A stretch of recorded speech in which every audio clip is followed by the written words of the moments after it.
Let's get back to some corporate news, of course, involving Disney. The company's Disney World is set to reopen tomorrow, despite the spike in COVID cases that we are seeing in the state of Florida. Our next guest is a former Disney Imagineer and design manager at Disneyland Paris. He currently runs ITEC Entertainment, that is a firm that specializes in theme park design and production. Bill Coan joins us on the phone. Bill, do you believe Disney World should open tomorrow, and can they do it safely? Yeah, the answer to both is yes. They need to open. They should open, and I'm confident they'll do it safely as you can see anything else in your day-to-day life. Disney's got a strong approach, and I think at this point, people walking into the park will feel confident, safe place to be. Why do you say they have to do it? Have to reopen? I think, there's a lot of factors going into this. That they're not just a singular theme park. They have a lot of other business and guest experiences wrapped around the theme parks, and then the broader platform of Disney with all its other ventures, entertainment ventures, movie making, cruise ships and such. At some point, they need to start moving forward to opening these things, and particularly with the resort, they just have to take advantage as best they can of the summer season, and then more particularly focus on moving forward into the fall and into the Thanksgiving and Christmas season. And they're going to need to have some practical operating experience and capacity management experience before they can really get into the fall. So timing is going to be important, and I think that's why they are moving forward, I would say, cautiously. Yeah, based on what you can see, and obviously I know you're not in the park, but what do you think the guest experience is going to be like? Will it be similar to the one that you spent years, focused on creating? Yeah, I think it'll be a little bit different. This has impacted theme parks and location-based entertainment in a lot of different ways. So the guest will perceive differences, but that's intentional. The operators want them to feel comfortable, so there'll be kind of overt and covert things going on. The overt is the operators will distance people, reduce capacity, and queue lines will not be as tedious as they've been in the past. So that's the good news. The bad news is there'll be some attractions that won't be open, or the experience will be slightly different. Live shows, walk-around characters will be different. So to the real Disney fans, they'll notice the difference. To the average guest coming in, I think they'll still experience a great entertainment experience.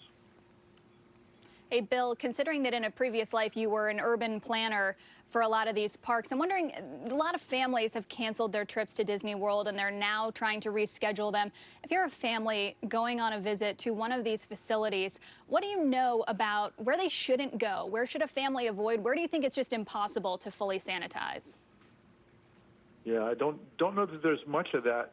The guys in the big entertainment companies are addressing everything down to the restroom experience. So they have to assume that people coming to the park in their everyday life now are impacted by social distancing and face mask and hand cleansing and all that stuff. So there's nothing that they're going to go into a theme park and experience that is that much different than what they're doing day to day. So there is some prior training. The guests are used to this to a certain extent. So I'm not sure I would do anything except maybe a little bit less, more avoiding the crowds, the large, groups of people. And I think Disney will manage that quite well. So I'm not sure I would steer. If I was walking in with my family, I'm not sure I would be constantly hunting safe places to go.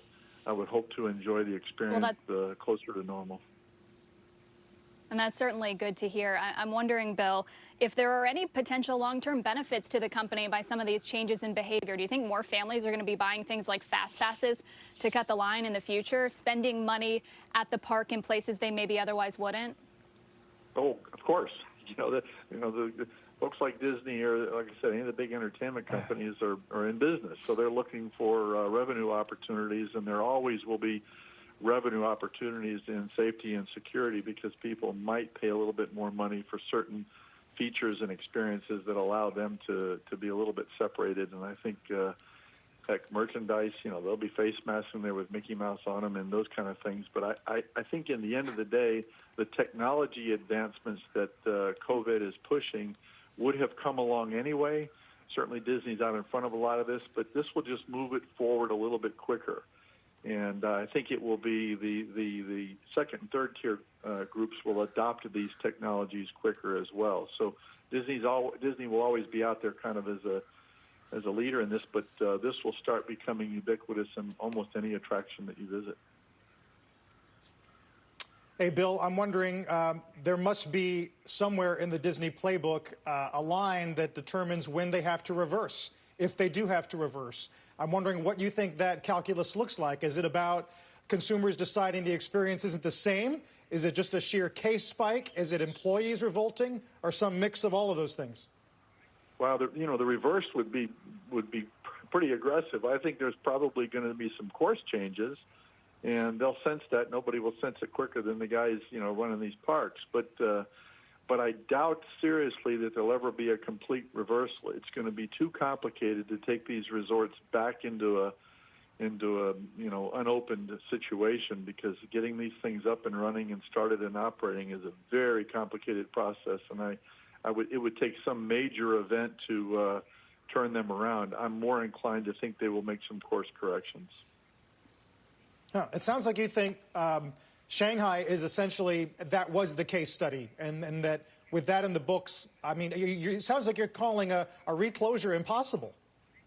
Not impossible, certainly not impossible, and smart people would never say that, and I don't think any of the major companies would say that. I just think that they've staged these openings. The lessons learned in Shanghai and now Hong Kong and even in Tokyo as they come online are going to be really valuable to the overall platform, and I assure you that there's some smart, and creative guys at Disney in strategic planning or Imagineering or operations that are kind of writing their chapter in the book Disney started some 65 years ago. So they're learning as they go, and like I said, I'm confident there'll be some adjustments, but I would be very surprised if they turn around and go the other way. And finally, Bill, I know your company has come up with this contactless temperature check. Is it being used in the park? Are there, I would assume this is the kind of thing that's going to be standard issue in a lot of office buildings eventually. Yeah, good point. I think part of the reason we decided to jump in, like so many other groups will be, to take advantage of the potential opportunity, is that we're lifelong kind of theme park designers and developers, and so we see the low-hanging fruit is to find some technology that we can get into attractions very quickly, and that's some of the technology we're working with now.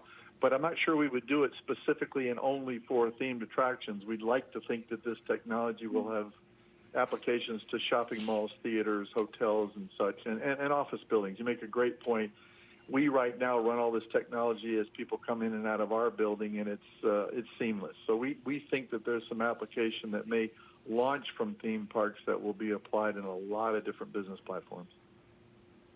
Yeah, well, we'll be watching closely. Bill, thanks for the update. Appreciate your time. Good to speak with you guys. Have a good one.